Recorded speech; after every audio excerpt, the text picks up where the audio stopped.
Group, we have an established reputation as an organization dedicated to building the ecosystem of global sustainability and impact investing. We're doing this through educating, advising, and facilitating transactions in global sustainability and impact business, as well as capital solutions for private companies, family offices, and fund groups. For nearly 25 years, TBLI Group has created a vertically integrated ecosystem of education to action through TBLI conferences and TBLI consulting. More about our company can be found at tbligroup.com. This webinar is brought to you by TBLI Foundation, which hosts educational learning experiences dedicated to a better planet. Through the foundation, we build sustainable communities by sharing the people and the experiences making a difference to so many of our lives around the world. Our weekly podcasts bring impact thought leaders that are doing and not only chatting. Now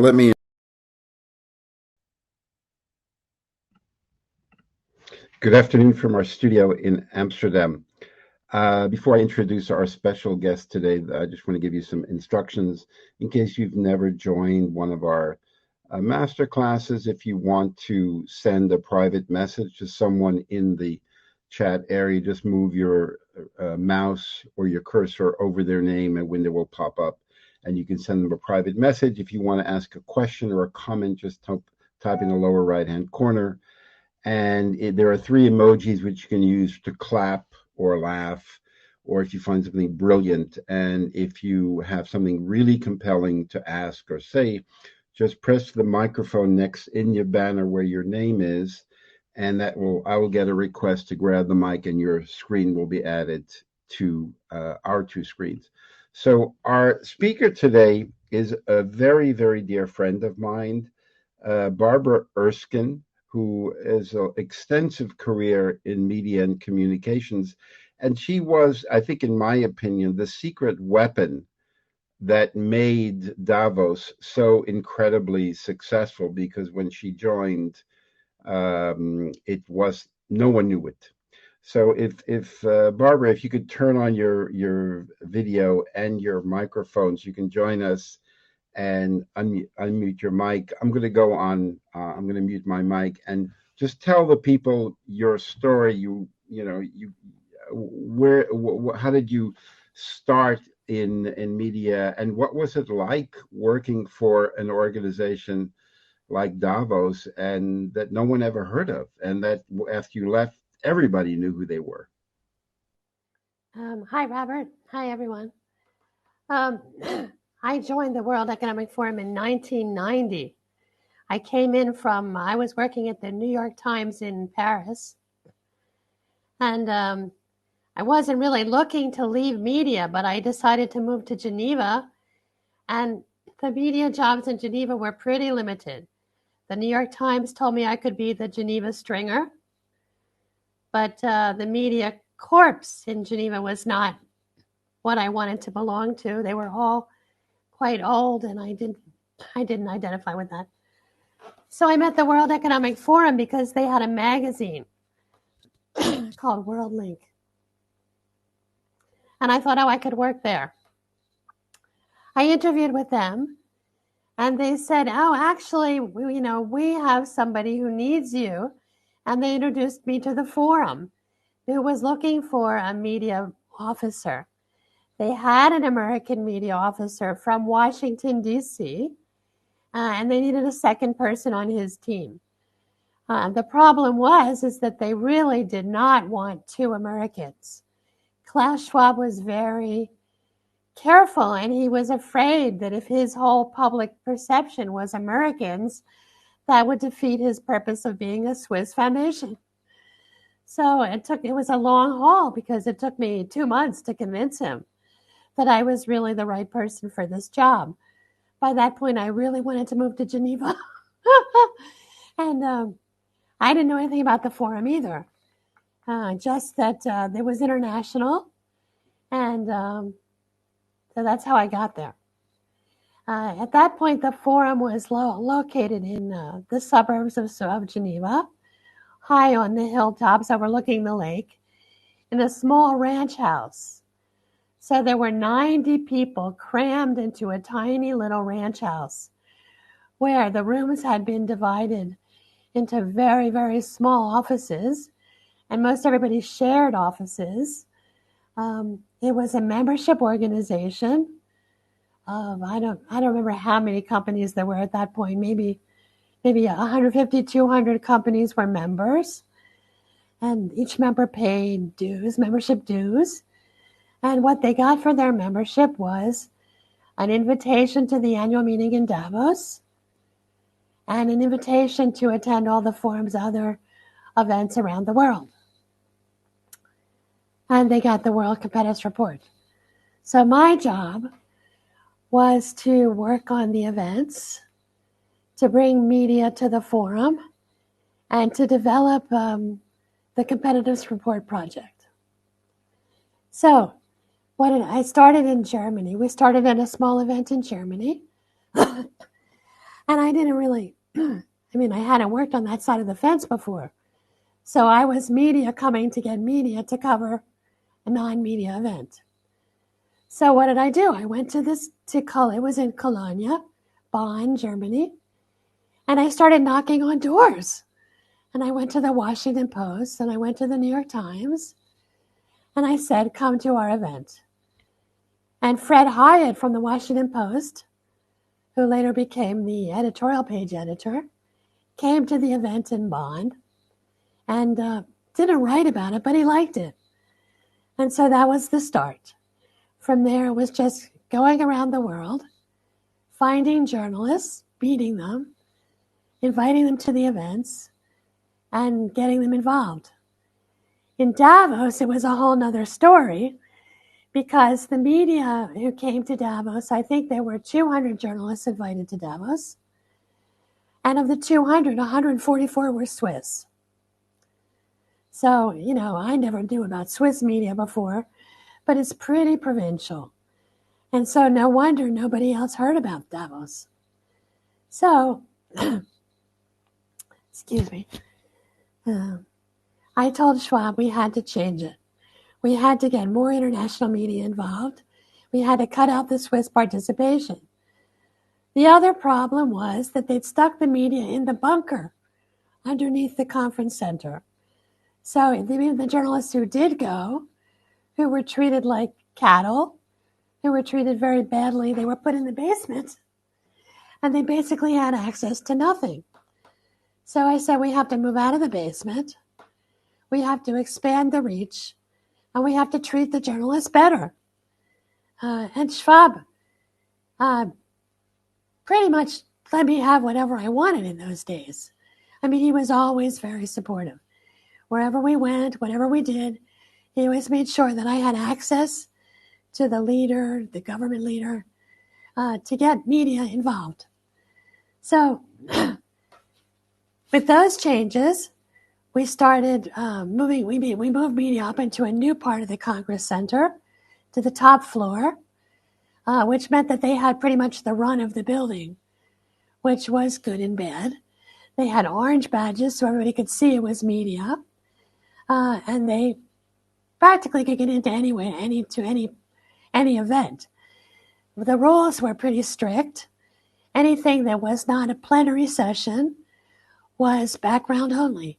You couldn't quote people unless you got their permission, and the journalists complied. So I invited people from the major newspapers and from from the places that I thought would be interested in view of the participants, and they came. And so it was just a point of getting the story out. So I made friends with a newly fledgling news organization, CNN, and I invited them to come and cover, and they did. And so I invited them to go with me wherever I went around the world, and they did. So by this time, we were building up a profile with CNN. They were building up their own profile, and I offered them, unfettered access to anybody at all of our meetings. I would get people for them to interview. I would help them do back-to-back interviews. So it was logistical and communications and getting out the forum story that it was a membership organization, and not until later in the 90s did we change the messaging, because up until that point, the focus of the forum had been business. I mean, the backbone of the forum was always business. It was business leaders meeting together in those private governors' meetings in Davos, and business meetings having access to the policymakers. So my job to get the media attention was actually getting more emphasis and more spotlight on the political actors, because that's what the media wanted. So the politics and the business had to coexist, and it wasn't always happily. The business people weren't so happy about it, but Klaus was very supportive because he realized that that's how he got the attention he needed. So we started with the peer-to-peer business argument to get people to come. But when we started branching out to get more people involved that were not purely business leaders, then we had to change the messaging. And then we looked more towards the improving the state of the world argument. So it was a slight change in perception. I would travel with Klaus, and he would tell people they should come to Davos because they would be in a group of their peers. And when we saw that with certain constituencies like the media, this didn't work, we had to tweak the narrative. And I came up with this idea of using committed to improving the state of the world. So we were at Ted Turner's office in Atlanta. And Ted Turner said, "I hate conferences. Why would I go to another conference?" And Klaus was saying, "Well, it's your peers. You'd be in a group of your peers." And Ted Turner looked at him and said, "I really hate conferences. I'd rather be whipped." So I looked at him and I said, "Okay, we'll whip you." At which point he said, "Fine, I'll come." So he did come and brought Jane with them. And they were able to spend time with Kofi Annan, the UN Foundation. So the forum was now working in a good circle. Klaus and I went to Hollywood on that same trip, and we were talking to some of the heads of the cinema industry. And again, the peer-to-peer argument was not cutting it. So that's when we were talking to one of the directors, Mike Medavoy. And I said, "Oh, well, we're committed to improving the state of the world." "Oh, I can get behind that." So that's when we started really focusing on committed to improving the state of the world as a messaging tool. And it worked. So we did a lot of other meetings like that. And it became more important to the forum's messaging, not just the peer-to-peer business networking, which was always happening, but opening up the circle and moving into the sphere of people who were interested in moving forward world issues on the kind of platform that we already had. So it's just a matter of building out on that platform and working on the perception, because as far as I'm concerned, it's all about perception. So why do people come to Davos? What is it about Davos that makes it so different? And I've been talking to a lot of former colleagues about this question, and everybody pretty much agrees. It's because you save time and money. You come to one place and you get the whole smorgasbord. You come there, you have the business leaders, you have the political leaders. It's all in one building or one little village. You can't get out of the village very easily, so you're stuck there, which was part of the psychology of building it in Davos. So you couldn't pay for the kind of access that the forum offers in the kind of time frame we're talking about. And in those days, the annual meeting was 5 to 7 days. It's now become shorter, but you can network with anybody. The access to the interior of the meeting is strictly controlled. Even if you're a business leader, you only have a certain number of badges. And that's so that everybody that you meet is somebody that you want to meet. So Schwab always said that you should, to go to Davos, the thing about Davos is you should go to Davos and you should come out with one new friend, one new contract, and one new idea. Those are what you want to get out of it.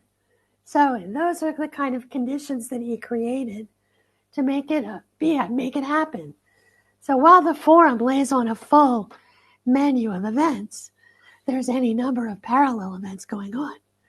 I myself took all the public figures and created a whole separate program just for the journalists to have access to the public figures. And that was, every half an hour a press conference, but also every night a private dinner with the top writers, the top signatures, with some new public figure. And by the time I'd done it for a few years, people were coming to me and asking. Kofi Annan's office would call and say, "Oh, can we have the dinner on Friday night?" Bill Richardson, before the United States went to war with Iraq, called and said, "I need a media dinner. Has to be off the record behind closed doors, but I have to talk to the press." So people found this very useful. What else made Davos? The excellent logistics. The forum was always a stickler for details, so the planning is meticulous. We had charts up in the managing director's office of every room and every session for every meeting, so that you know where it's happening, when it's happening.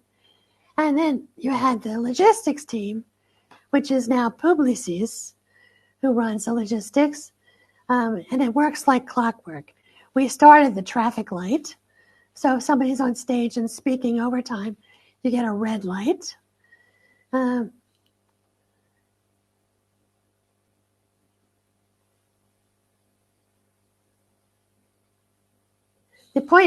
most important thing I think about the gathering is that these are all people who can change the world.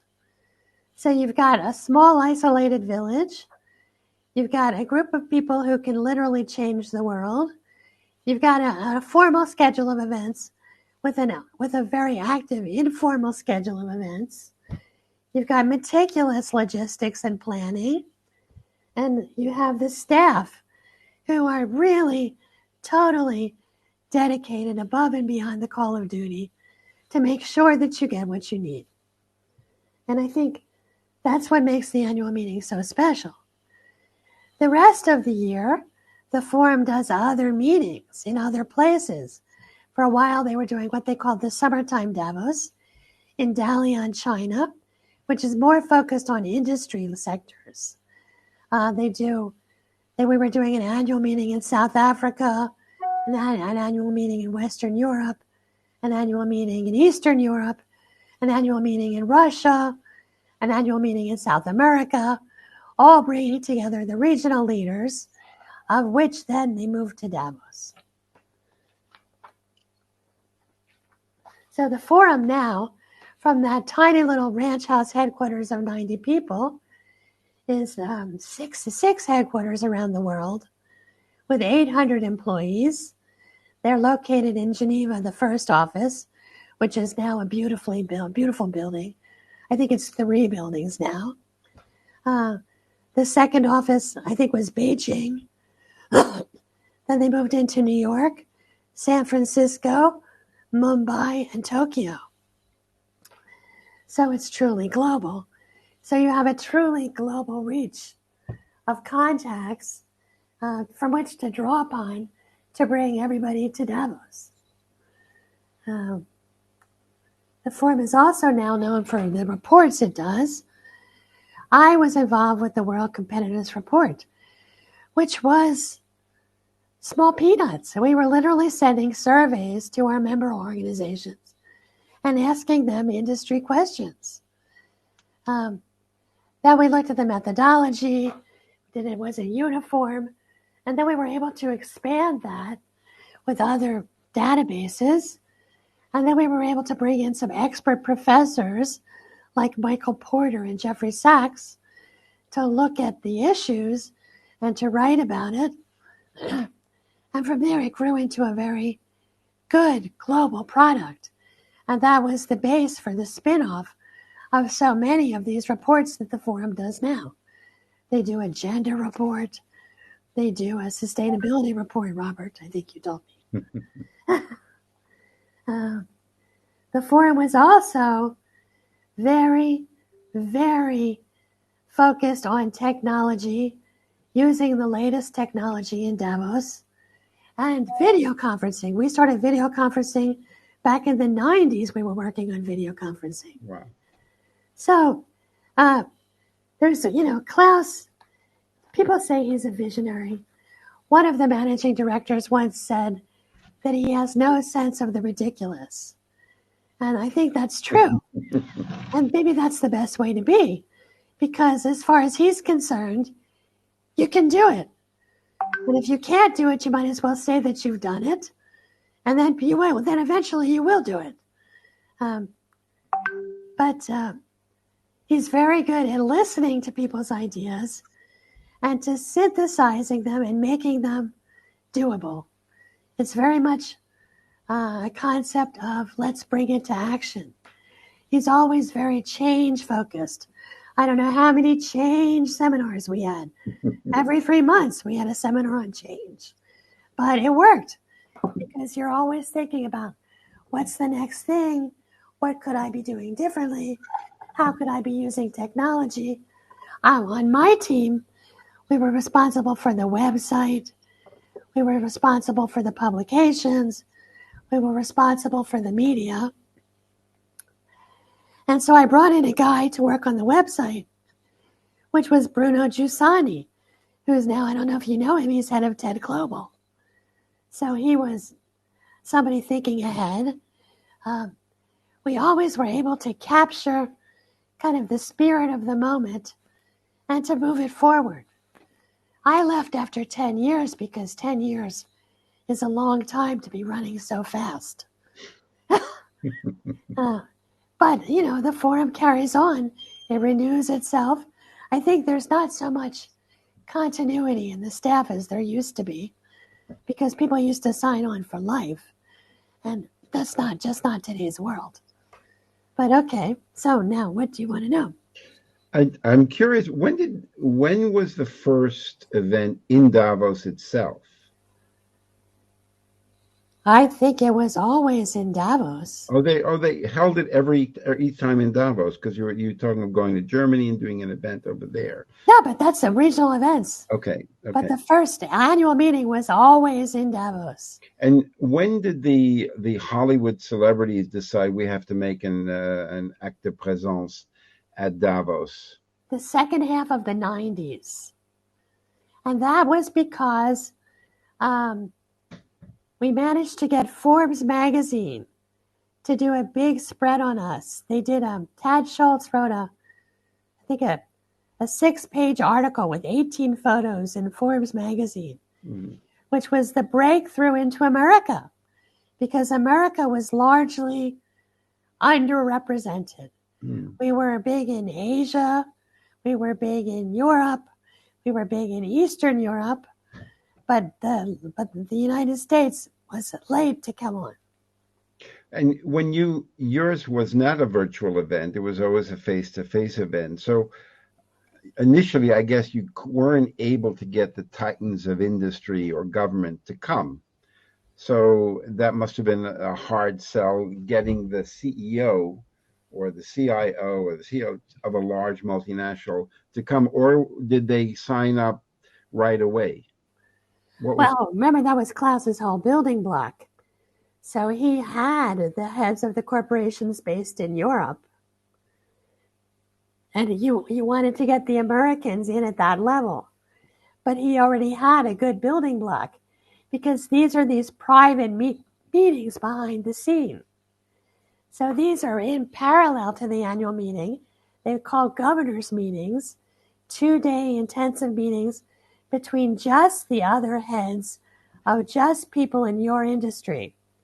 So the Volkswagens, the Toyotas, the Fiats would meet together for 2 days. And no, I don't think it was that difficult.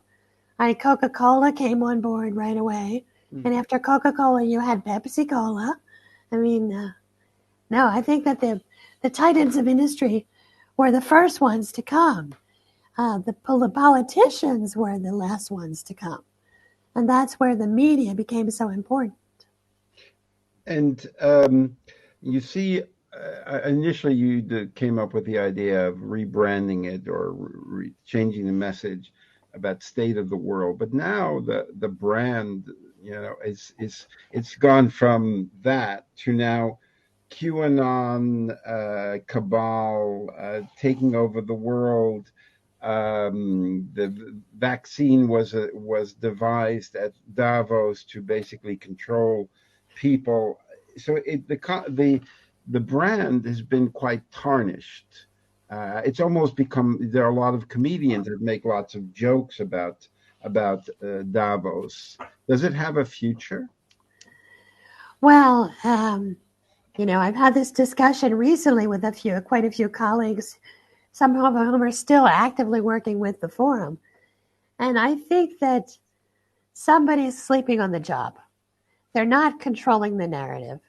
A lot of stories get out that haven't been, there's no follow-up. There's no explanation to it. Everybody heard about the refugee story, but actually it was a really good NGO from Hong Kong doing this kind of sensitivity to the refugee situation. It wasn't as horrendous or as such a comedy as they made it sound like.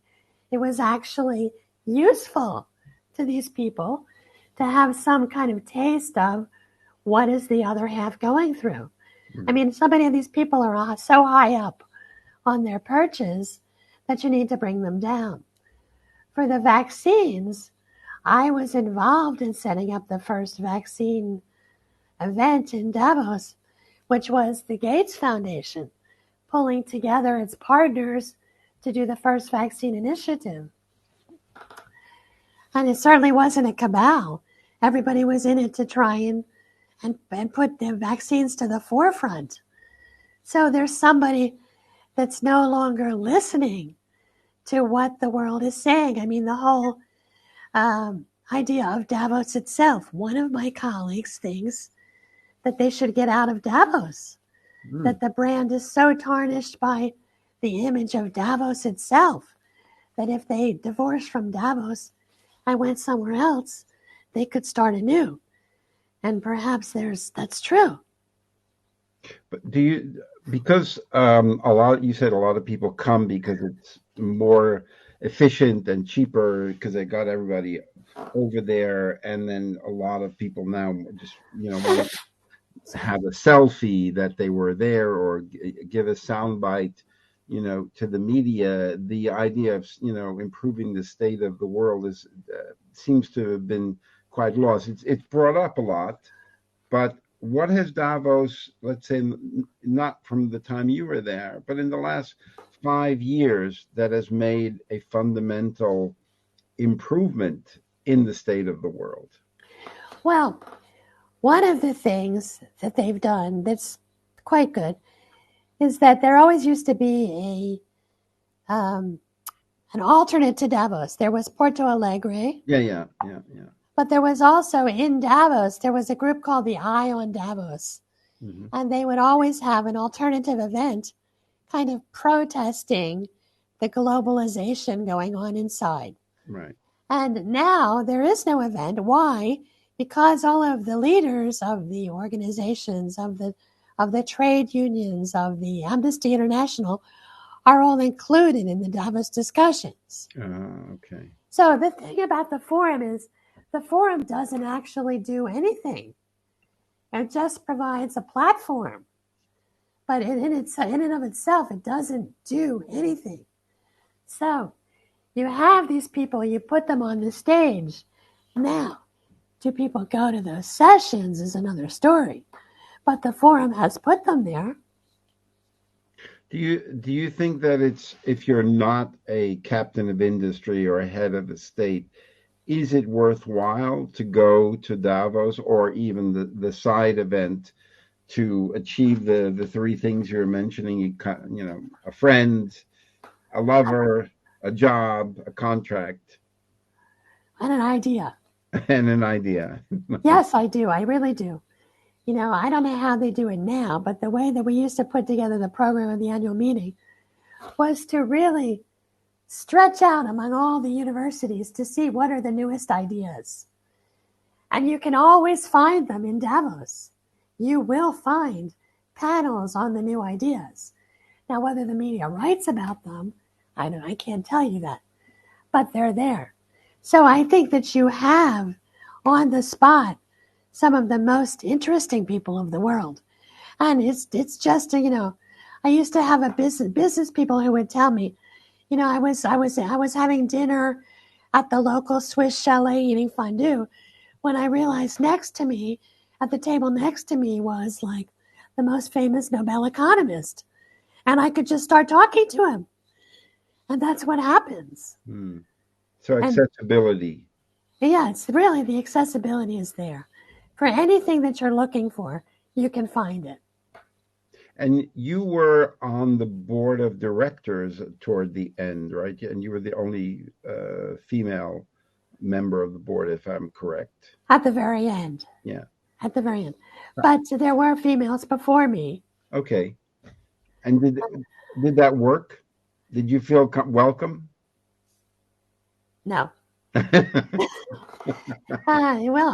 was an uphill battle. It was an uphill battle because I always felt, kind of brushed aside. But I guess I got the job done. Now, after me, I was replaced by men, Hmm. always men at the top. Um, but I managed to do the job. And what was it? So the idea of accessibility, bringing the thought leaders together to see, create this bouillabaisse of flavors, and everyone adds to this. At the same time, they have to pay quite a lot of money to be able to access the space, unless you're a journalist or an academic and you're invited to speak, and then you've got all these. Well, let me say that's a twofold answer. The first part being that the forum is incredibly generous, that he pays for all those academics, trade union leaders. We pay for their travel and their hotel. For a lot of the media, he was also very generous. I could pay for travel or hotel or both for the people that I thought were absolutely necessary. So the forum puts its money where its mouth is to get those people to come. And on the other hand, the businesses pay. You pay a membership fee. Mhm. You pay a fee to go to the event. You pay a fee for each lunch and dinner that you go to at the event.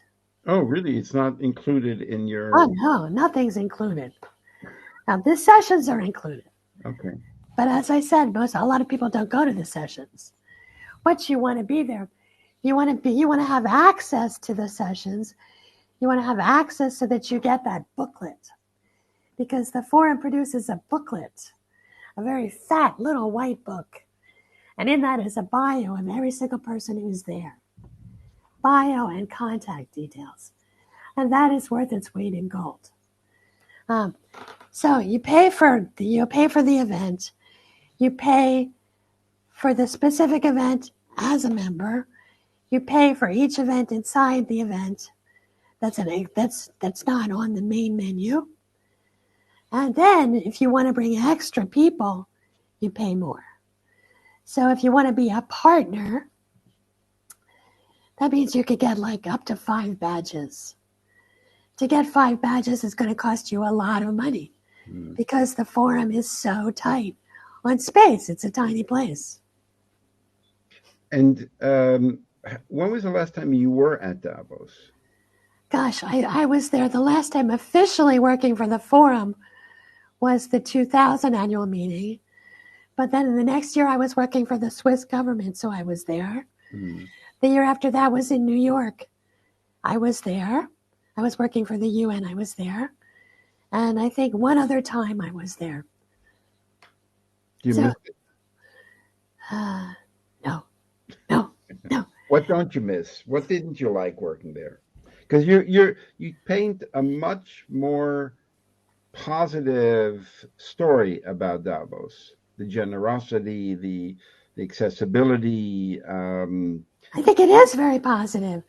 What I didn't like, and that's, I think any director will second me on this, is that it's really, really hard to do an event like that. Now they've got it, they shortened it to I think it's no longer 7 days. But it used to be 7 days. So you have 7 days when you're literally on call 24 hours a day. You have a telephone and a walkie-talkie. And in my case, there was always, I was running half-hour press conferences. I was running media events, lunches and dinners every day. But I also had press mess. Whereas if Perez and Arafat are at a hotel, the journalists are going to camp out of the hotel. So what happens?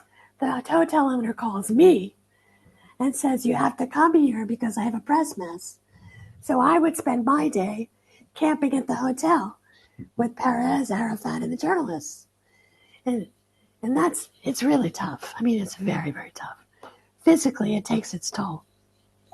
Have you written a book of? I mean, you must have thousands and thousands of anecdotes, dinners, all around the world. When Nelson Mandela came, yeah, I knew the ANC people because they had come to a meeting in Geneva. mm-hmm. So I got to know them pretty well. So when Mandela came to Davos, they came to me and said, Barbara, he's never been to a conference before. We need help. Give us somebody to help us. So I had to let them have one of my staff members to be with them all the time. And you know who that was? Phil Hildebrandt, who went on to become the head of the Bank of Switzerland. Now he's number 2 at BlackRock. Yeah. But he was one of my staff members. Yeah. Are you thinking of writing a book of all of your anecdotes? Because I would imagine that you've met an incredible amount of people, and also at a time when Davos was not the superstar.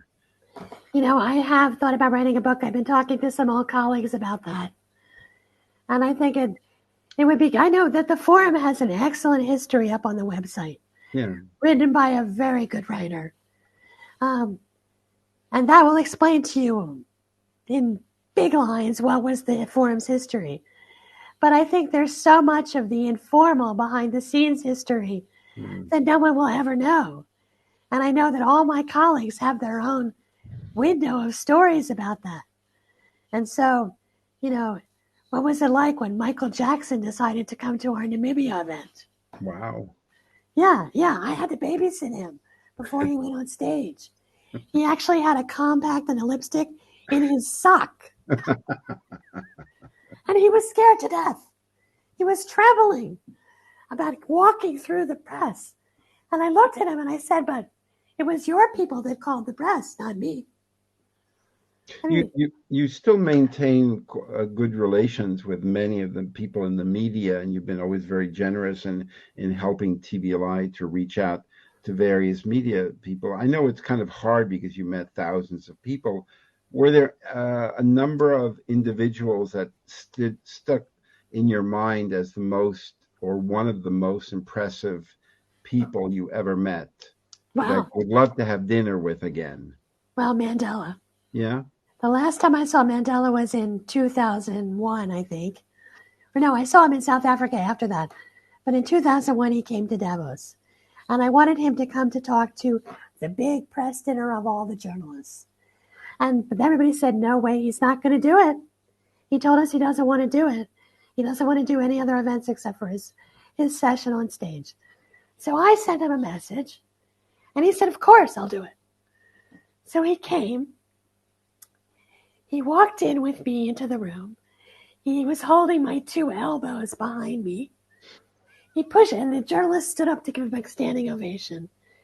And he said, "Young lady, this is for you." And he pushed me in front of him. But I spent a lot of time with him in South Africa, talking about his family, talking about his life as head of state in South Africa. And I spent a lot of time with Thabo and Becky after that. When Thabo became head of state, and Thabo did not have the media on his side. So we did a lot of talking in the middle of the night, 3 o'clock in the morning, about what to do, how to do it. And he didn't take my advice, but we talked about it. I spent a lot of time I smuggled Tom Friedman. I had to smuggle him into an event because no media were allowed in Washington. And I smuggled Tom in. Everyone was so upset with me. But he became one of our biggest supporters. He wrote a book about globalization, basically kind of taken from what he got at the forum. So David Abel was another one.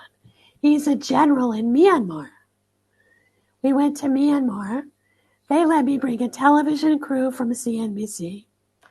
They let me bring a reporter from CNN and an editor from the South China Morning Post came with me to Myanmar. And they were bored. They were bored in the meetings because, you have all these generals in these robes. And you don't know who's who because the robes are color-coded. But you don't know. As a foreigner, you can't figure out who's who. So I went to David Abel, who was the general. And I said, look, you have to help me because the media here are really bored. We need to do something else. What can you do for us? And he said, okay, I'll give you a car and driver, and you can go visit 3 factories.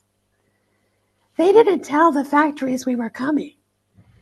We didn't have a government minder. We were just let loose. So a television crew, a reporter, and a writer, all running around Myanmar visiting 3 factories, was unheard of. And the journalists were so impressed that they all did, interviews with him afterwards. And then, to their great consternation, when they got back to their respective news agencies, they were told that they couldn't use the material because it was too positive. You see things like that. From the business community, you spoke of political government leaders from business or finance. Was there anyone that stuck out? Wow, very impressive, or cannot stand this person? Somebody that I thought was very impressive was Percy Barnevik. Oh, really? Okay. He was the head of ABB. Yeah. And I think that his career did not end so well. No. There were some corruption scandals there, as so many of them are. But I remember being with Percy Barnevik in India. And the BBC wanted to interview him on top of a government building. So we literally had to climb a ladder outside on the roof to get to this little room where they wanted to film. And he was furious with me, but he didn't. So we got up there and he did his spiel.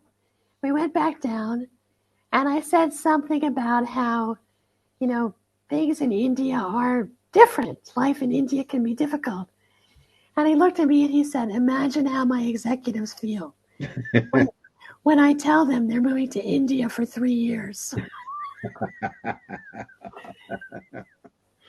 And did you who was the most impressive woman from the business community that you had met? Because you must have met so many. I'm going to say this, and it's true. Orit Gadish. Orit Gadish is the head of Bain International. Oh, okay. And she is one hell of a woman. And she was their head of Bain in 1990, or the 90s. Wow. And she's still there. She's beautiful. She's funny. She's human. She has a hell of a head on her shoulders.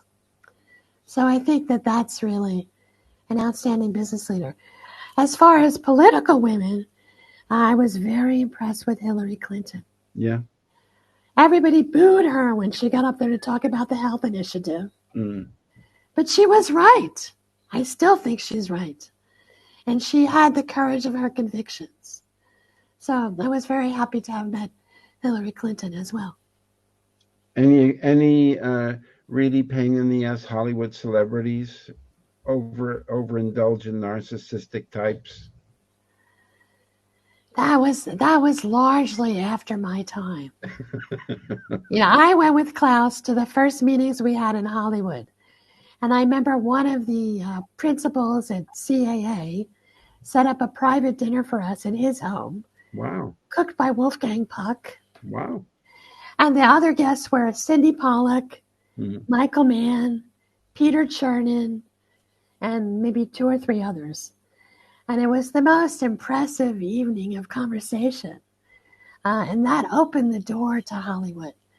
But while I was in Davos, you didn't really have that yet.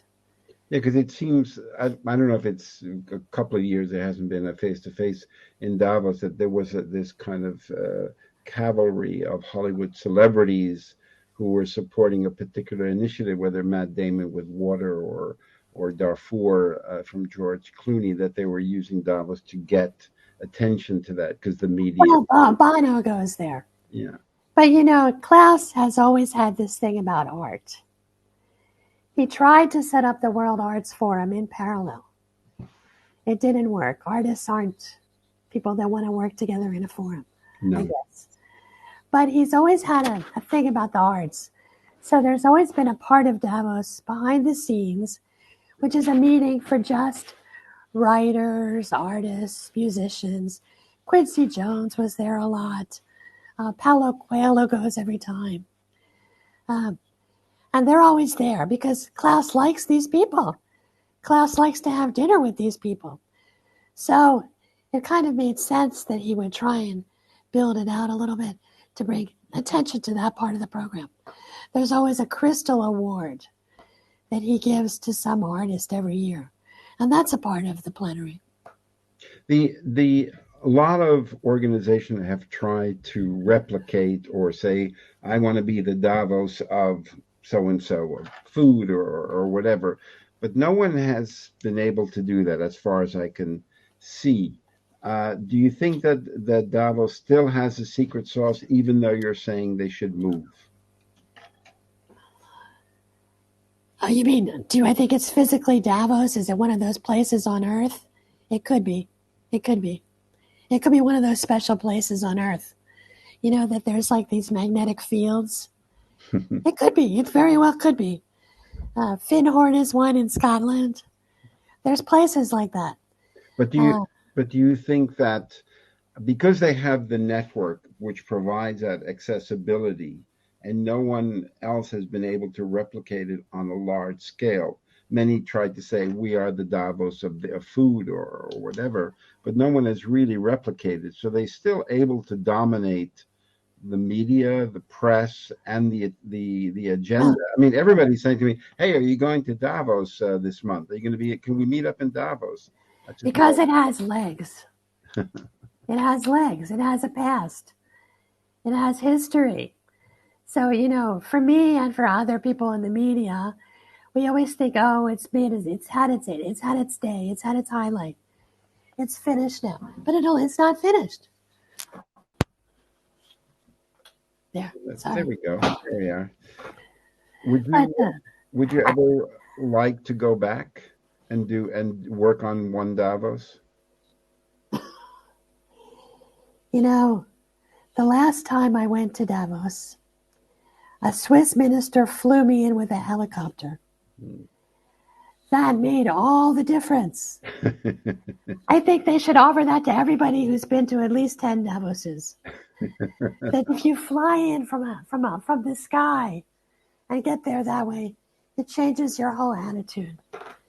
But it's ice and it's snow. I always had somebody with a broken leg. It's freezing. The accommodation is always terrible. The food is bad. Oh, really? That surprises me.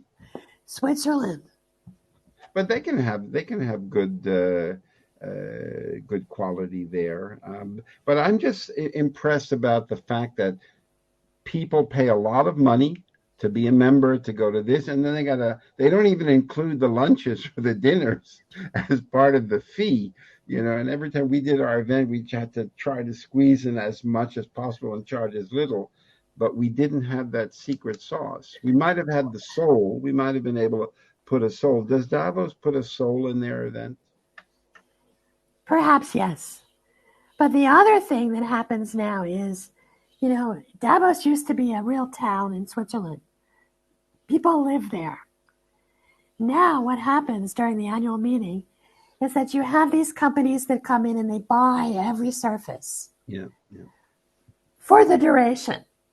So that you don't have any more shops, because it's all like storefronts of different companies showing their wares of, this company has a party house and this company has a party house. And so it becomes like a Disneyland.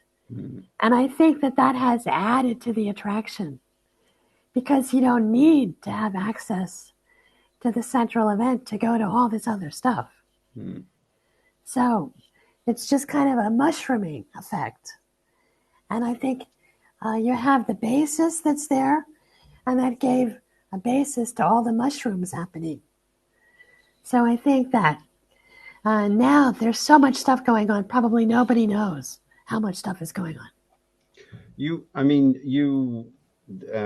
met thousands of influential people, helped build this global brand, and you've always been incredibly generous to TBLI and also helping get this, even come up with the idea of the Better World Prize for ESG measurement. What can we do to help you? What do you need from us, from the ones that are watching live and the one that will watch the replay? There's quite a few that signed up for the replay. So how can we help you? What do you need? Well, I just think that it's important to always weigh the arguments. So if you read something, think of what is the alternative. For example, the big discussion now is about globalization. Yeah. Davos stands for globalization. Right. I'm not sure that that's the way we should go now. As a matter of fact, I think it's probably not the way we should go. I think that we saw with Peter Goodman and Davos Man, Yeah. that has led to a lot of abuse. Mm. And I would like to see kind of more valid taking them to task for that. I would like to see, more alternatives, more vocal alternatives. I think that Porto Alegre was a good start, but we need to have some kind of counterbalance to that whole Davos argument. And I know that Schwab thinks that he can provide that at the same time he can't. Mm. So we need to build something that's an alternative. And I think you have a good start. You have legs. Well, you've been very helpful in kind of keeping, being a good course and mentor in trying to do that. We focus mainly on the financial sector, and I'm extremely grateful for that. Most of your work now is on media and communications advisory for corporates and nonprofits, because I know that you're also involved with the Women's Forum. Yes, well, I was at the beginning. And so I'm sorry, go ahead. The Women's Forum is in Paris. They do a global event every year in Deauville, which is now part of Publicis. So I worked for them until Publicis bought them in around 2010, I think. But it was putting the women's ideas on the map. And there I got to work with a lot of really good, high quality, outstanding women. The woman who started that has moved on to something even more interesting, which is women in Africa. She's working with women in Africa to get together businesses, initiatives, and I'm trying to help her build that up and build up the profile of that. So I think that that's a great initiative. It's true, when I left the forum, I said I didn't want to work for any corporations, probably because I saw the downside of the public-private partnerships, the kind of global compact talking, which was that, the corporations like Nestle give lip service to the SDGs, and then they buy up all the world's water, which really upsets me. So I didn't want to work for corporations. But then I worked with so many NGOs that were so disorganized. And even the UN, which is really, it's tough to work for the UN. Because all they do is have meetings. I know. You do a lot of travel, you get paid a lot of money, you stay at good hotels, you go to good restaurants, but you basically go to meeting after meeting after meeting. And I think we need more focus on grassroots and to put more attention on all the efforts of the little guys doing all these good work. Meg wanted to ask a question. She said, I see the Davos site has 765 partners, 274 projects. I understand the mushroom effect, but need further clarification on how to go from 1 to 20, 20 to 100, Pepsi joining due to Coke. But getting the initial buy-in via the media message, I have a startup support org with high-profile government and business people launch in London, Capitol Hill, etc. But growing legs, getting that real media buy-in and art from.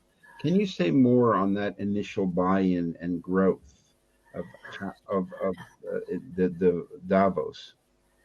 Well, remember, the forum started in 1970. I got there in 1990. So he had 20 years behind him as an existing entity. He was pretty much clear on what was his product. What I had to do was figure out what was that product and how to get the word out. So first you have to get your product down and get your argument down and really be very clear about your messaging. Once you have your message, then you have to figure out how to get it out. And I think that I'm a great believer in relationship building. I figure out who I think is a good journalist, and then I work with that person. And that leads me into more relationships with the media. But it's really, you have to figure out who's a good match. You have to know your message, figure out your target, and then figure out how to get that relationship. We're coming toward the end of the hour, and I'll do a short mixer for that. We'll send out the link to the replay to everyone who came live, and also those who signed in, and those that want to watch it later. If you want me to add any specific thing of how people can reach out to you and engage you, please let me know. I just want to take a group selfie with everyone who's here. Just wave to the camera, and the system will take a photo of you and then add it to the others. And Barbara, you're a great inspiration. I mean, absolutely incredible. I need to spend much more time listening to all of the wonderful stories of the people that you met, and also your incredible generosity to TBLI. I want to thank you very, very much for taking the time. Please stick around if you want to join the mixer. I want to thank Sam, our producer and crypto genius and ramen critic, Ricky, my absolute better half with no filter, Xi Jinping, our head of transparency and integrity, Vladimir Putin, the president of Mother Teresa School of Compassion, Musk, our humility coach, Sergei Lavrov, our fact checker extraordinaire. So thank you all very much. Just stick around, and we will jump into the mixer. It's a small group, so I'm just going to do maybe 3-4 rounds. And Barbara, I hope you can stay with us, and I'll send everybody a final photo of the group photo. So let's start this. Okay.